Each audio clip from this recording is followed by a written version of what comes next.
Drew, thank you for accepting our invite to talk about the Alien RPG and everything related to the Alien franchise. It's to be honest, I played it a couple of years back already now um, with with a guy from our community, Elder, and I played it being completely blind to the Alien RPG, to the Alien franchise, actually. Okay. Okay. Only knowing the Xenomorph, and I was completely in love with with the game and everything. And binging movies was amazing. So thank you for accepting our invite. Um, and I have to ask one question.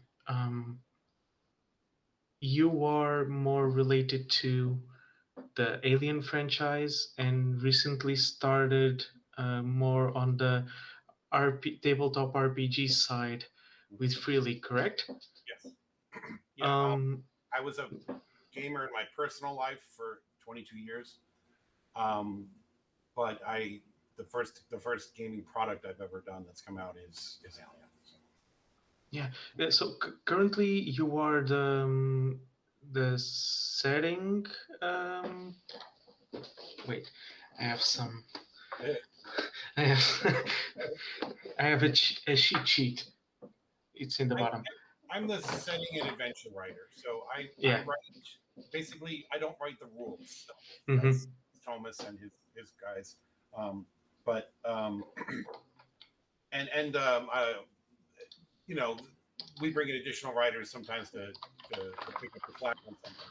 But 90% of what you're seeing there that's not rules is by me. So Mm-hmm. Um, and there are some things like after watching, I spent like the last Sunday just binging some alien movies. Um, I have to ask one question. What is your favorite one? Or what actually, what is your favorite media of the Alien franchise? Because there are some comic books, and I don't know if they equate on it. to me, my favorite movie is the first movie, Alien. Okay. I also really like, and this is controversial to people, but I really like Prometheus, especially if you view it with the cutscenes put back in, because there's all these cutscenes that we at one point we were told we were getting extended edition. It didn't happen, but instead they put the extra scenes as deleted scenes. With that movie with those scenes put back in is most of the things that people complain about are not a problem anymore. I mean, sure, some of the people still make stupid mistakes, and people are like, "Well, why did this guy take off his helmet?" And I'm like, "Well, why can't someone wear a mask during a pandemic?" So it's the same thing, isn't it? You know, It's the same. It's the same. It's the same mentality, actually. yes, it literally is. It literally is. But aside from that, my favorite thing in the Alien universe is started as a comic and became the first Aliens novel that wasn't a movie adaptation. It's the whole Earth War story. It was Mhm. first. It was Outbreak, Nightmare Asylum, and I think it's called the Female War. That was the three-parter that was originally the Dark Horse comic series, and that got turned into three novels. And the novelization of that by Steve Perry is freaking fantastic. It's been my favorite ever since. So you'll see bits from those novels sneak into almost every one of the books that Mm. I do. So I put little Easter eggs from stuff like Okay, so I gotta read up on some things. that. Uh, I actually have a friend of mine that is a big Alien fan. When he I was in a Discord server and I was watching the movies, and he just, okay, let's binge some movies. So we binged the third one. Mhm. Yeah, the third one, Prometheus, and Covenant, all on the same day. It was by the end of the day, it was hard. Do you know if you got to see the special edition of Alien 3 or the regular version? Like, um, did the alien come out of a dog or come out of a cow? uh, I think it was a dog. Yeah. So you saw the regular version, okay? Yeah. Again, with most of these movies, the special edition is the way to go because Alien 3 has an extra half hour of stuff in it, and Hmm. it's so much better with that stuff in there because that's what was intended to be there, and it just got cut by the studio for running time. So it's you should definitely check this out. Yeah, and it's still a long movie. It's like 2.5 hours movie or something. It's still very long. But yeah, then I already have on my notes. Look into this the Yeah, it's extra and director's cut and yeah. it's 2 hours long. The regular version is 2 hours long. The extended Oh, one is 2.5 hours. So, hmm, okay.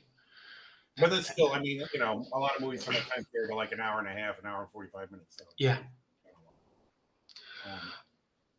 of long. Um. So relating to what has been written on the latest on the RPG. First off, congratulations for the Annies this year. Great work on the map making and all of the scenarios. Um, I still haven't quite finished at 100% the Destroyer of Worlds. I'm prepping something for some friends, but it's it's quite a it's quite a setting. Yeah. Um, Well, when there's a lot going on in Destroyer. yeah, It's there's a and I don't want to give away a spoiler in case someone hasn't played it yet, but there's an event that happens at the beginning of Act 3 that the only negative reviews I saw of Destroyer was like, "What the hell is this? Why is this here?" But if you read the Colonial Marines Operations Manual, you'll see that that was the opening shot of something else that's happening. So oh, there's a whole what I'm trying to do with these books is advance the Alien universe a year for every year of product we have, and there's ramifications of everything. So Destroyer of Worlds starts a war called the Frontier War that takes place during the Colonial Marines Operations Manual. It's being mentioned in the novels that are coming out. It's actually mentioned in the Fire Teams video game that just came out. Okay, so we're trying to build a universe where you could be playing Fire Teams. It's like, hey, they're talking about that time I did that in that role playing game. That's cool. You're part of the universe. oh, uh, um, wow. I wasn't. Okay, give me just a moment. Sorry. Okay, so now now there is a. I think there is a question. Where does Chariot of the Gods stand in the midst of all of this? Chariot, what they find in Chariot is responsible for what happens in Destroyer. Okay. And then the fallout of that is the Colonial Marines Technical Manual, and then the conclusion of that trilogy, which is Chariot of the Gods, um, Destroyer of Worlds, and then the third book, Heart of Darkness, is coming soon. Mm, Um, it's a trilogy that is opening new doors into the universe. Is the best way. I okay. can't go into too many details right now, but Heart of Darkness, I think, is going to surprise a lot of people. Oh, That's I can't. next month. I really can't wait then. Um, so one thing one thing that becomes very apparent, I think, for almost anyone that's looking into the Alien franchise is Weyland Yutani is always with its finger on the characters, on the protagonists. Can we expect to get some other corporations or some other entities to stick their finger into the story? Because sometimes it feels like it's only Will and Yutani and the other ones are more of a backdrop. Right. Oh, I mean, Weyland Yutani is the main villain that's been established in the film, so that's why people always go there first. Uh, the villain in the Colonial Marines Operations Manual is not Weyland Yutani. So that's all I can say about that. Um, it, Okay. it- yeah. So we're trying to. I'm trying to. You start off with what you know. Okay. Hmm. Like when it came to Chariot, I'm like, all right, let's make people comfortable.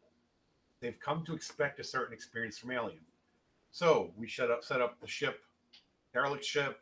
You're gonna explore it, and then you start to think, oh, I'm just doing the Alien movie. I know what's going to Yeah. happen.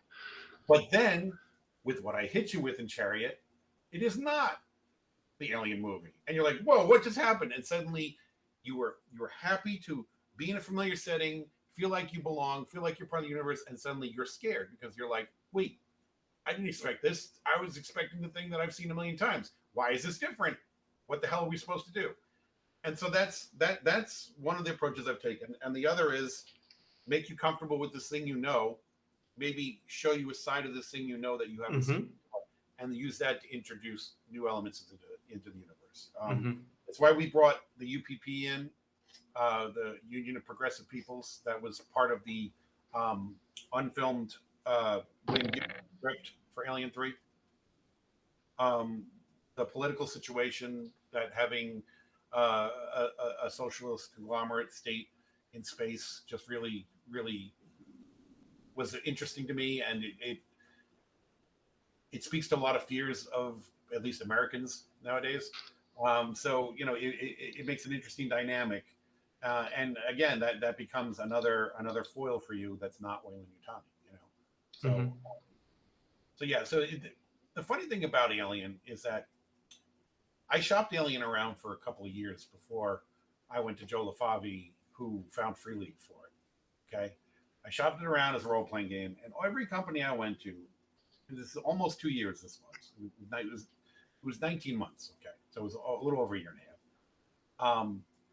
Oh, it's a one note thing. It's a one trick pony. We're gonna get one book out of it, and no one's gonna care. It's gonna be the end of it.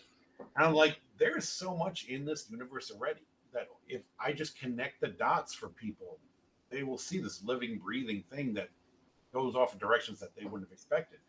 And one of the kindest things I've ever gotten as a review from a fan was um, Chariot of the Gods, because there are people who don't like the Alien prequels. I love them, okay, Hmm. but this was from someone who did not like the Alien prequels, okay, and I use prequel stuff in what we do because we're using the whole franchise. And they said that Charity Gods redeems the Alien prequels, and I found that flattering because I don't think they need redeeming. I think there's lots of great stuff in there, and I think I was able to show people what was there that they didn't see already, if that makes Hmm. sense.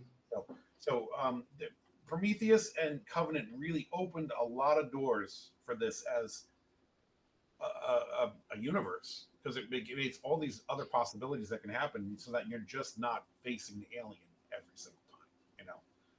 So the goal here was to have a living, breathing universe that could be a sci-fi universe that you just want to play, even if you never saw an alien. You know. And Even the core book brings a lot of pieces, so you can play as a simple trader, and sometimes you hear some whispers of yeah, some weird things happening in a different system or something, which I find very curious because it definitely has an alien as the Alien franchise stamped on the front, of course, but it also allows you, especially for the old setting, for a possibility of, I don't know, some more political focused campaign, or a more marine focused, or a more space traveler focused. Just you can just sprinkle some elements of, I don't know, some aliens or well, for. what the definition of the word alien, right? Hmm. It's something we don't understand. It's something that's foreign. Usually, it's something to do with a foreign nation. Okay, illegal aliens, things like that. Okay, so as long as you're dealing with something that we don't quite understand, it's alien. And like that's the socialist government that's takes its cues from the Soviet Union, the old Soviet Union. That's something that's very alien, especially to Americans. Okay, but you find out that these people are just people as well, and maybe they have some things that going on that make sense that you didn't think about just because pushed into that category. So dealing with something like that, dealing with exploring a new world, it's an alien world. Okay, we don't know what we're going to find here. You can take the word alien and you can interpret it in a broader sense. And that's something that Ridley Scott was trying. Well, and not trying, he actually did with Prometheus. How do we open up alien to mean more than just the xenomorph? Um, Xenomorph, you're always going to want to come back to it eventually, no matter what. Um, but if you overuse it, to quote Ridley, the goose is cooked. No, the bird is cooked. Was what his quote was. You use it too much, it's overdone. So Yeah, even in the Prometheus, by the way, I loved Prometheus. It's so good. The after the three movies, mhm. I skipped Resurrection. Um, As would I, I.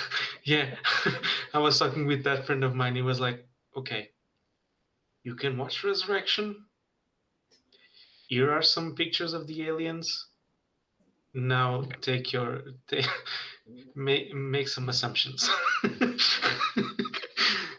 But yeah. The problem with that movie is that the story's not bad. It's it's got great actors in it. It's got a great director, but the tone is completely wrong for an alien film, as far Mhm. as I'm concerned. They try to be too funny in it. There's a lot of it's a more action comedy to me Hmm. than it is horror film. So you might want to see it just to judge for yourself. I always Yeah, tell yeah, yeah. don't. I always tell me don't wait for me. Try it yourself. Check it out. Yeah, And then I will see it just to make but, sure that the assessment of most of the people is correct. Um, uh, but yeah, it's Prometheus just opened up so much the whole universe of Alien. It was okay. We have xenomorphs, and they are scattered, and now they can mutate according to the species that they are in. And then Ridley Scott came up with, okay, here's the start, and we actually have. I don't think it's spoiler, but it's very much on the beginning of the movie.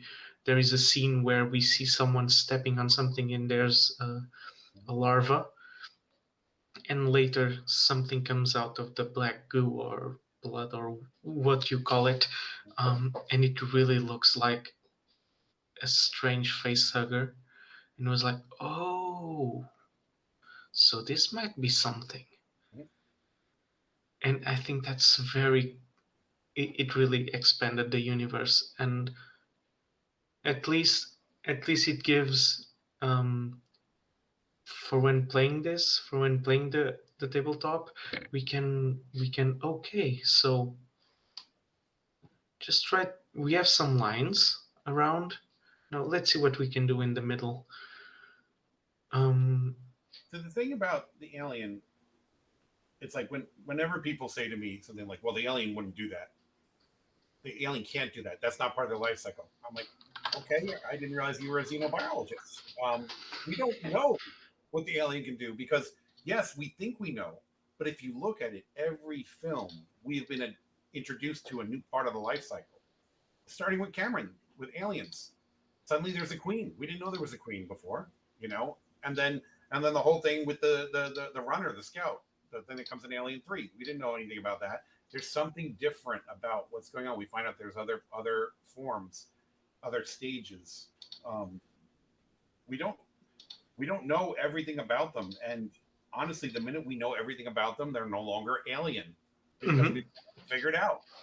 So we should never know everything about them. In Promethean, I was actually discussing this. You get to know something somewhat of a beginning, but there's still. But wait, but there is still a question. They are not really. Where are they really from? That's always the question. That I don't know if that should ever be. I don't know. I don't know if all that should ever be answered. Like exactly. one of the things is people say, "Oh, Alien Covenant ruined it for me because David now created the aliens." Well, according to the script and the novel, he didn't create the aliens. He was recreating the aliens based on what he found. Okay, Mm-hmm. and then Ridley decided at the last minute in the film to leave it ambiguous to let people give them something to talk about. We don't know what it is, and Ridley may tell us in the next film if there is a third movie for that trilogy, Mm-hmm. or we just may never find out. And I think that's fine. That's how I wrote it in the game. That some people say they've been around for millennia. Others say they were created by a mad android. No one knows for sure. And that's like the way things are in the real world. We don't. And it makes it even better because you have always that seed of doubt of where does this come from. The big question that people always say about Alien 3 is, well, where did the how did the egg get on the Sulaku? Like, why is there an egg suddenly there? How did the facehuggers get there? They didn't have that in Aliens. At the end of Aliens, the Queen came aboard by herself. Did she? Do we know what happened? Do we know if maybe she flung some genetic material which then grew into those eggs? I mean, the egg is hanging from the ceiling, so it's weird. It's not a normal egg. You know, we don't know the answer because Ripley doesn't know the answer, and we were And there with Ripley. and in Covenant we have some spores that actually generate Mm-hmm. xenomorphs. So it's the creativity. It's the limiting factor on creating these new stories on Alien. I think. Um, One question that's it for me. It was one of the best parts on the game. I think we need to talk about the panic or the dread or Stress. the stress dice. Mm-hmm. Uh, Yeah, I didn't. uh, I didn't create the rules for that, but I love it. I think it it, does everything we needed to. I had when I first came aboard, I created a document that I gave to Thomas that said, "These are the things that I think we would benefit from having in the game." And mhm. I had mentioned stuff about post-traumatic stress syndrome. Okay, and so I don't know if they had the stress mechanic in mind already, or if it was generated because they saw what I did. I'm guessing they probably were thinking the same way because in a lot of times we're in sync with the way Freeling and I are in sync with the way we see these things. So it's but whatever it is, that mechanic works so well because I was my main concern, and I had said this in that original document. My main concern is that people are like, there's always that guy at the table who's like, whatever, it's an alien. I saw the movie. I'm not scared. Yeah, but your character is.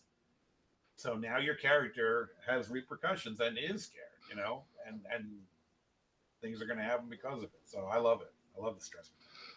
Yeah, it's so much on flavor. I just I just kept raving about it for like months after trying it for the first time. I was like, "Oh my god, the Alien has this mechanic," and I think some of my friends were already ready to kick me, Really? um, because it's so flavorful. Like you find an alien after entering an abandoned ship and no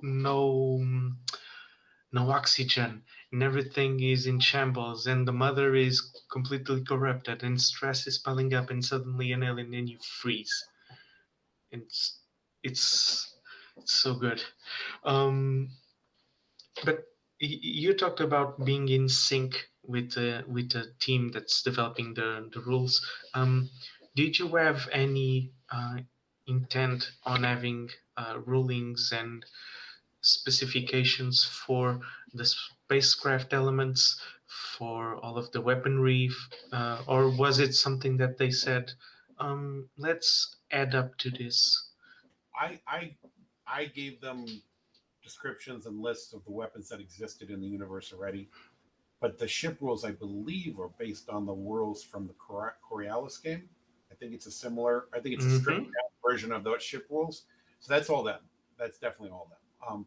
But the weapons that the Sulaku has and stuff like that, that's been documented in books since the late '80s. So, it's I gave them all that information, explained to them how things work, um, explained to them how the faster than light travel works in this universe, and why you need to be in the sleep pods and all that other stuff. But the ship to ship combat rules is totally valid. Totally valid. Okay.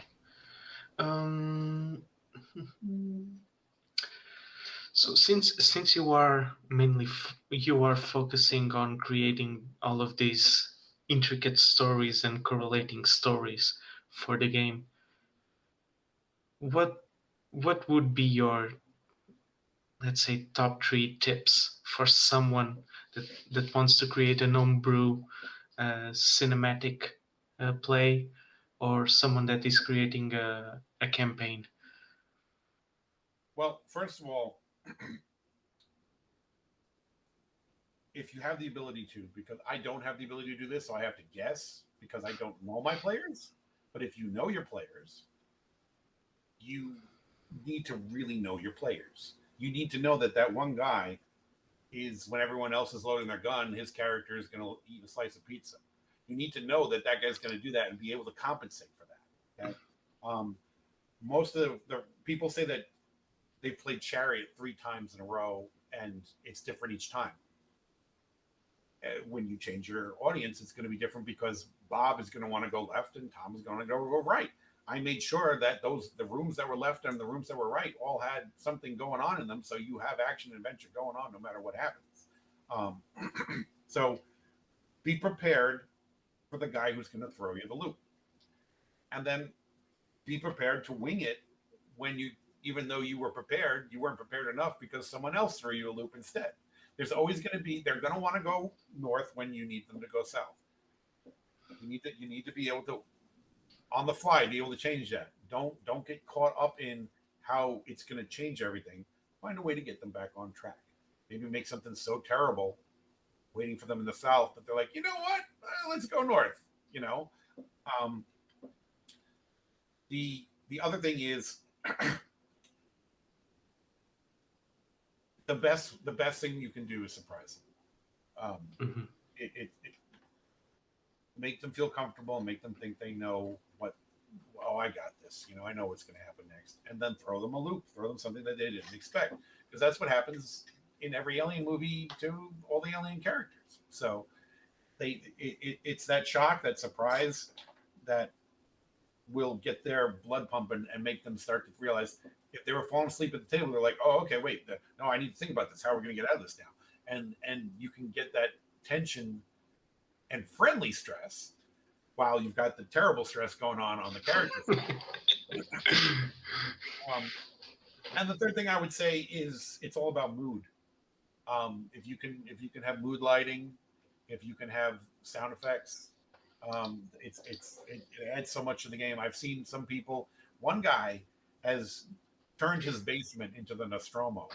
So like when people go to play, like the wall, like, build up the wall so it looks like the walls in the Nostromo. So you're sitting on the ship, and the people that come to play come dressed in uniform. But to be fair, the game was probably the last push for his basement to be the Nostromo. Oh yeah, of course. Yeah. Always for some reason to make that a Nostromo, right? But he even set up he set up a modern monitor in like the shell of one of those old monitors to make it look like the old CRT computers that they have on Nostromo and everything like that. Is ridiculous, and it's awesome. And it's awesome that they could go to that. But I can imagine how cool it must be to be playing Alien there. You will feel like you are really part of it. But you, I'm not saying you have to reconstruct your house. I'm saying lights, sound effects you can find on the internet. One of the best things there is you'll find someone that's put up on the internet. I think it's 10 hours of Nostromo sounds, and it's just the background sound that you hear on the Nostromo during Alien Isolation, and you just play that for 10 hours in the background, and then you feel like you're there. Um, Looking it up, Oh yeah, actually 10 hours. yeah. 10, 12 hours, yeah. There's, there's so much out there you can use. There's so much useful stuff, and you definitely want to join. You definitely want to join the Free League, uh, Alien RPG by Free League Facebook group, because there's a wonderful community there, Hmm. and I'm in there all the time, and Thomas pops in every now and then, and Dave Semark is there, who worked on he's the guy who wrote Hope's Last Day, the adventure that comes in the core book. Hmm. So it's you have direct access to talk to us about things and ask us questions, and the community's great. It's one of the few Facebook groups that I'm on that is not toxic. It's like Mm. everybody is good to each other, everybody's fans, and if somebody comes and starts causing trouble, they're removed. You If know. you are not counting the alien blood, then it is not toxic. So that, yeah, that um, would be my advice. Um, Resources, be prepared for the unpreparable, and be part of the community. Those would be my mhm. top ones. But one thing that in these kinds of settings that at least for me really haunts me, since it's such a well established setting, is when we are on the spot, when we have to freestyle everything. Um, do you think that since Alien is such an alien thing per se, do you think that it allows for a game mother in this case? Do you think it allows for the game mother to freestyle more freely, since you can just on further into the story you can just find a way to explain why this happens? Do you think that's a strong point on Alien? I I think one of the worst things you can do is explain everything that happens. I think Fair. I think it's better for things to be a mystery. And when I think something like Alien is more about the journey than the destination. Mhm. It's about all the crazy things that happen while you're trying to discover this thing, and you may find out something that you think is totally right, and then it's proved that's not it at all. It's mystery is Alien, and to take that away by having everything explained, it just kind of makes it a little bit boring. Um, so I think you definitely have to have that mystery element to make it work. Mhm. So I have a I have two very cheeky questions. Okay. One of them is, will we see more of the engineers in the next books, on the next adventures for the game? Yes and no. That's the perfect answer.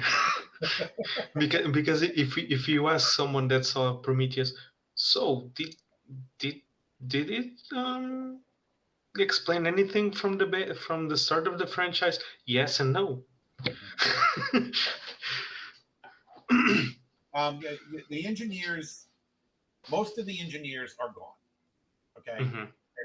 the ones that are left are mostly asleep in sleep chambers somewhere, never woken from whatever they were in. But in most cases, you will find engineer ruins and stuff are everywhere. You know, we're going to other planets and we're finding these things. And we're like, what the hell is this? Um, so the engineers, no matter what, the engineer's presence is felt.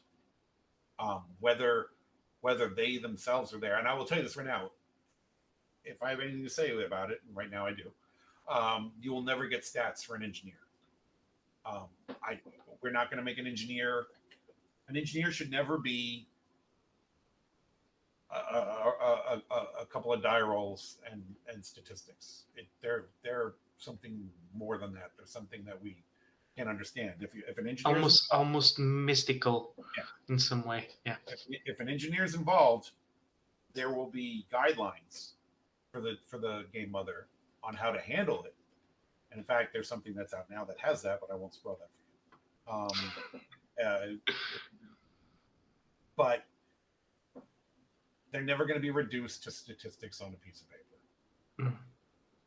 Mm. That kills the mystery and just makes them another monster. You know, um, you can't play Alien without making the alien have statistics. So we had to do that. But we also made it almost impossible to beat. So we made it a pain in the ass. Um, so I I actually managed to beat one hmm, in some way in it can happen. Chariot of the Gods. I the connection between the ships, it got dislodged Oh yeah. and closed, and in some way my character managed to open it. It was sucked into the vacuum, and I was like, oh. I stayed. And then it got its head chopped off. Exactly. Awesome. But, Yeah, no, that's great. That's great. That's a tried and true way to get rid of an alien. Um, what was the other question? um, the other question is, and if you had, for the people that are watching now on Rolisboa, in our future, if you had to choose one media that you are currently watching or recently watched, and you could recommend and say, okay, this is it. This is the thing that you must be watching now. What would it be? And using Alien is a cheat. Are you talking about a movie or a show? Like what? A movie, a show, a book, a podcast. Um, I I'm watching Foundation. I really like Foundation. Mhm. Apple TV. Um, I really loved Raised by Wolves, which was by Ridley Scott on HBO. Um, if we're talking about alien type stuff, those are the two that. And there's a movie that I saw recently called Prospect. Mhm.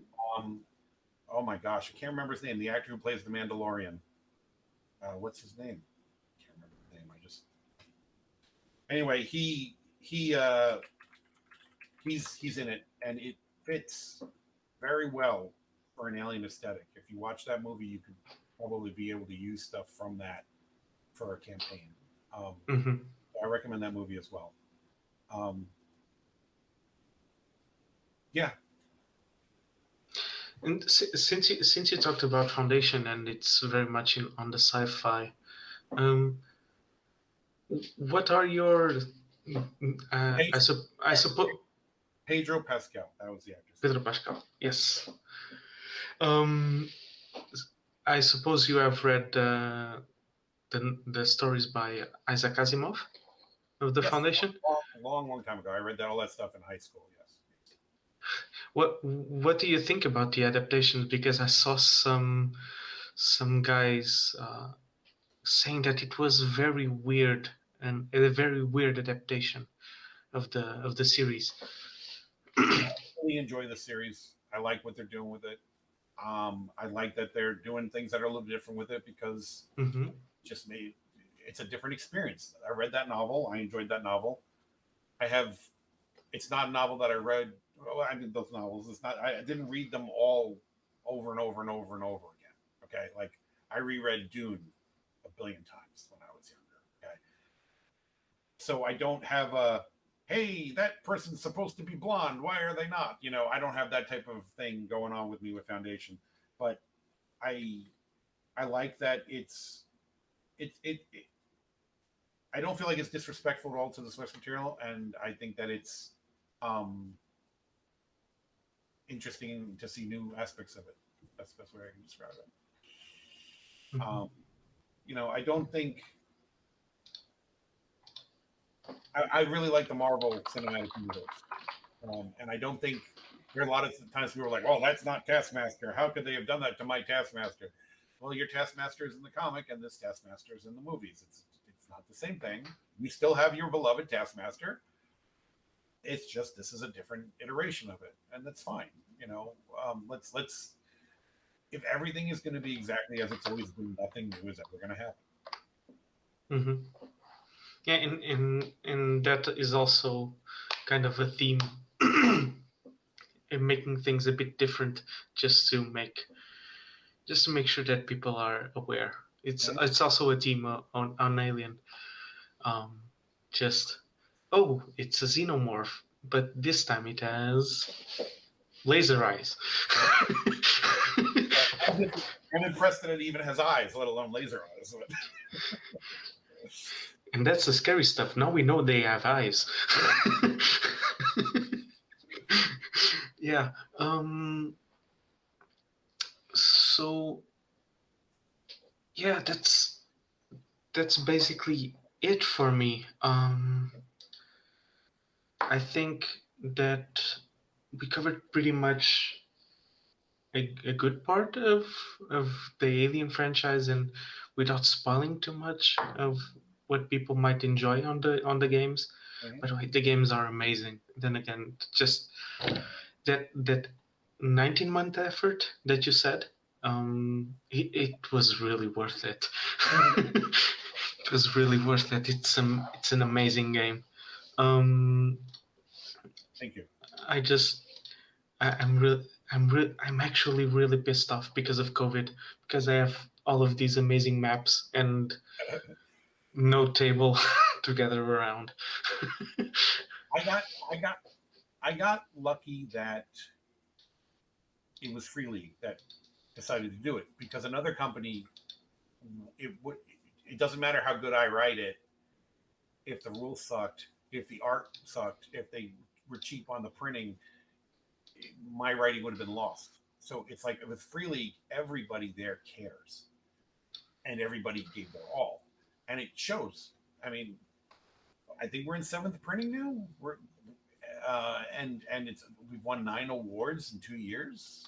So It's you can see that everybody cares on the product, you know. So it's a good fit for Free League, 100%. um so, so one thing that Free League actually really does well is the starter sets. Um, what was your what was your review per se, or what were the opinions on the starter set? Do you think uh, that it um, provides a good experience for someone that goes in completely raw on the game? Well, um, originally there wasn't going to be a starter set. Hmm. Originally, it was the core book, and Chariot was in the core book the way it was originally going to be written. But I write too much, and the core book, which was supposed to be 200 pages, became 400 pages, and it would have been 450 pages if they left Chariot in it. So they're like, we're going to pull Chariot and make it a separate thing. So Chariot was originally released as a separate adventure, and the map was released separately, and the cards were released separately, and the dice were released separately. But we kept finding this problem where retailers were getting pissed about, well, the book sells out, and then I've got 15 billion alien dice here with no one to buy it because they came in for the book and can't find the book. So we took all those things, all those parts, the dice, the cards, and all that stuff, put it in a starter set. So it's one thing for the stores to order. It's all in one place. It's actually cheaper for a fan to buy if you, even if you have the core book already. It's cheaper to buy that starter set than it would have been to buy the parts that you wanted separately. And what's great about the starter set is you get all that cool stuff, and then that rule book that comes with it is great to leave on the table for the players. So you've got your hardcover core book, and you're running the show from that, and they can look up something real fast in that book that's passing around on the table. So it's I think the starter set is a great value. Um, when I first found out they were doing it, I was like, wait, but why would we do that? And then I saw the way they did it, and I'm like, well, this is exactly why we do it. It's great. Um, so I think it's friendly. I think it works. Really happy with it. I was surprised when they said they were doing it, but I was glad to see that Chariot was, Chariot was going to be part of this awesome set. So Yeah, you just start with a bang, with a complete banger of a story. I actually still have to get the core book. I only read it through a friend that lent me. Look, as soon as I saw the starter set with the Destroyer of Worlds package, I was like, okay, instant buy. I didn't even think twice. I was like, okay, nice, gonna get it. But yeah, it's in the the core color. book, the core book, the core book has a lot of stuff in it that's not in Starting Set, obviously. Most of it, a lot of lore, a lot of explanations for things, and rules for making planets and stuff like that, and uh, and for creating your own characters, because creating your own characters, that's not part of the starter set. Starter Mhm. set, we give you the pre-generated characters instead. So they both have value and they're both worth it, honestly. Yeah, just everything. The message is get everything. Get everything, so Free League and Drew can keep writing amazing content and just completely destroy all of the competition on Annie's. um, no, I appreciate that. And I just want to say that I'm saying that it's great starter set. I don't get any extra money for saying that. I don't see any extra money from the starter set. I just think that as a gamer, I talk as a gamer because even though I stopped gaming about a decade ago until I got involved in this, um, I still bought games, especially since when you have something like Alien, and I designed it this way specifically, you can buy that core book and never play the game, and you have this awesome Alien Universe reference book on your shelf. The Star Wars game that came out in the '80s from West End Games was like that. They wound up when Timothy Zahn went to write the Star Wars novels, Heir to the Empire. He said to Lucasfilm, "Well, what is this gun called? What is that called? What do I do? Do I just make it up?" And they said, "Here," and they just sent him the role playing game book. So that role playing game books from Star Wars became the basis of everything we know. Han Solo's blaster, even in the new continuity with Disney, is still the DL-44, which came from that role playing book, not from George Lucas.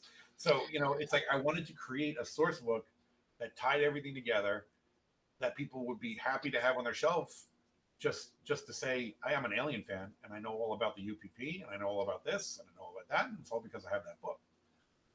And the Colonial Marines Operations Manual is the same way. If you have the Colonial Marines Technical Manual that came out uh, long ago in the '90s, I think was when it first came out.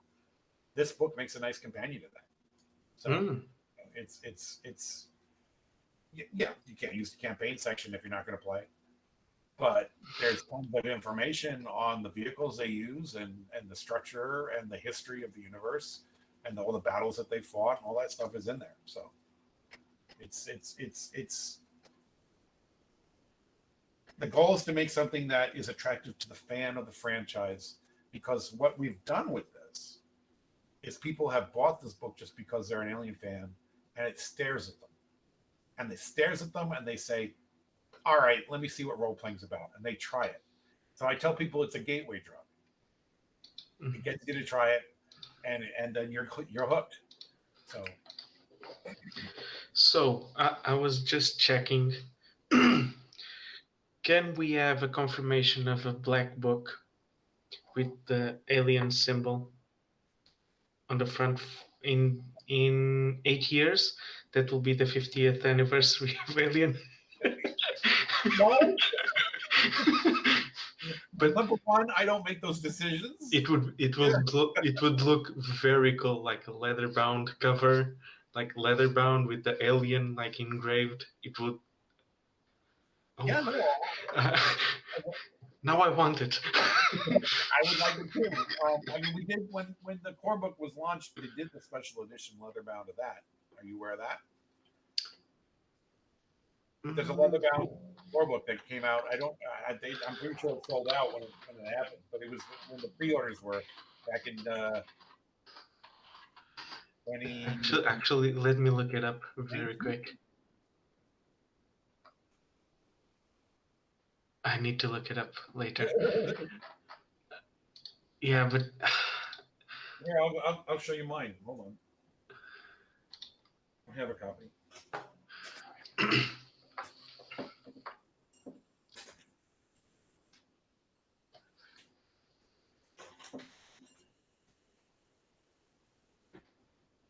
Can you see the oh, pattern? yeah, make just bigger, bigger and like oh yeah, So yeah, see all the detail and everything. yeah. It's very nice. I actually didn't know about this one. Yep. No, it was just a limited edition print that we did when people pre-ordered. So Yeah, I'm sure they'll do more special edition ones. I'm sure of it. Uh, I don't think you can get it anymore. I think it's in 8 years, man, in 8 years, it's the 50th anniversary, and it will be black with the green letters and leather bound. You know what? Freely, you can take it. Just send me a copy. um, yeah. So, what's next for the Alien franchise? there are a bunch of things I can't talk about, unfortunately. But I can tell you that what I mentioned before, Heart of Darkness, will be the next product that we have coming. Um, I'm not sure when they're going to make the official announcement about that. We're still fine tuning it. Um, and after that comes the Building Better Worlds book, which Hmm. is a guide for colonists and explorers. So it's we've done the core book dealt with space truckers mostly. We Hmm. it as the adventure for space trucker adventure. Then we had Destroyer, which was a marine adventure, and we did the marine source book. And then Heart of Darkness is an explorer book, which comes with the Explorer Colonist book. And then after that, we probably are going to go back to space truckers and do it. Not anything corporate. Well, Um, here's the thing about space truckers, right? Because I was originally thinking we should do some kind of corporate book, but space truckers are hauling stuff for corporations.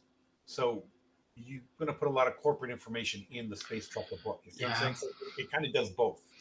yeah, Um, but because you're not playing a corporation, you're playing a space and trucker, and even if you're a corporate agent, you're a corporate agent on that ship with the space truckers. So it just it seems like sense to go back to that, and I'm pretty sure we're going to do something with androids as well. Obviously, give them mhm. if not their own source book, some kind of thing which makes them center, just like this will work as to center the corporations.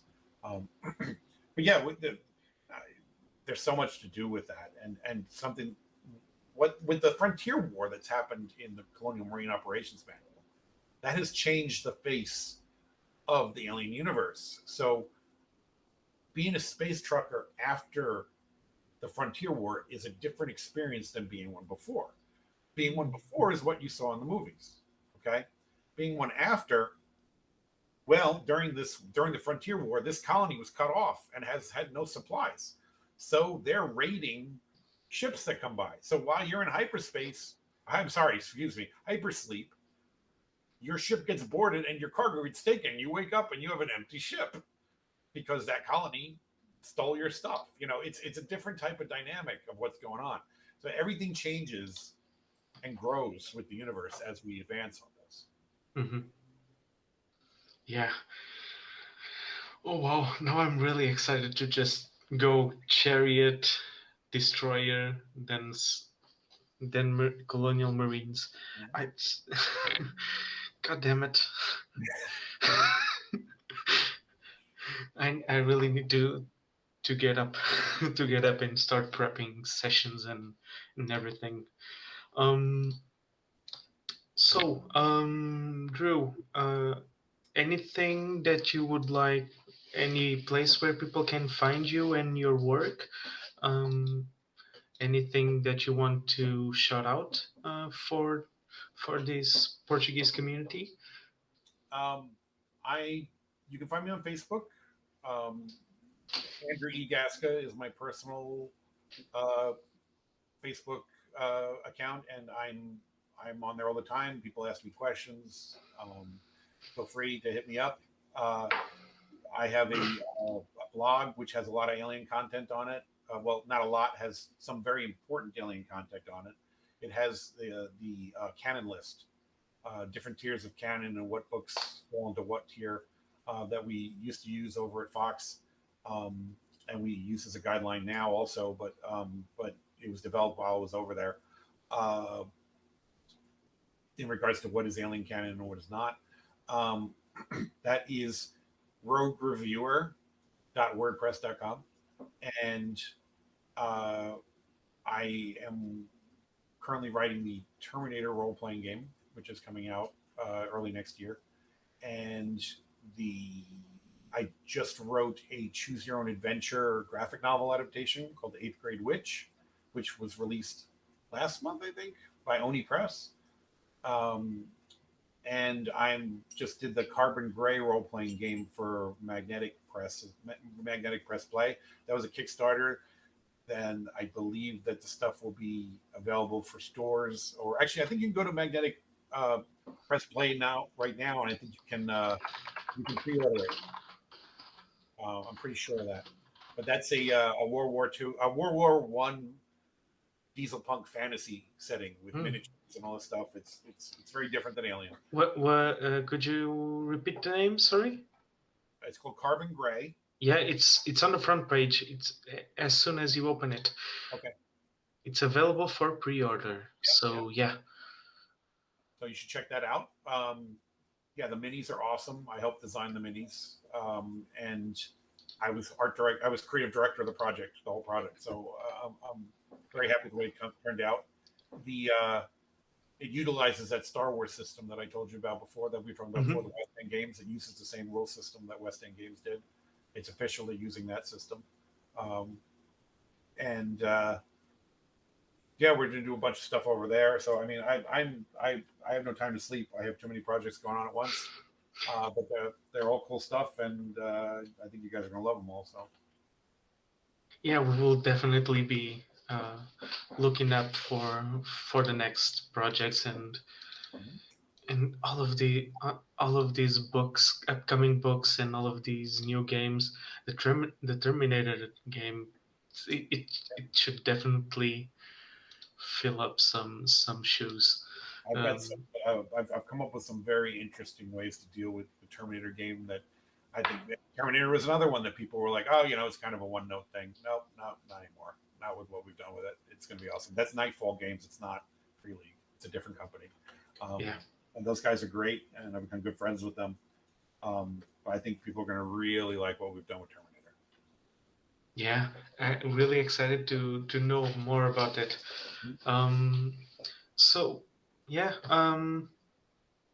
I think it seems that it's pretty much it for our end. Drew, thanks once again Yeah, for spending this time with us. For you are so so busy with everything, so many projects and so many fronts. So thank you very much for spending this small amount of time with us just to talk about the Alien RPG. Um, yeah, thank you thanks for very having. much. Thanks And for having me. It's fun. yeah, so yeah, for the people that are watching us in the future, thank you for viewing this, for all this support, and I would say be careful of the facehuggers or something. um, yeah, and don't venture into space, at least for now.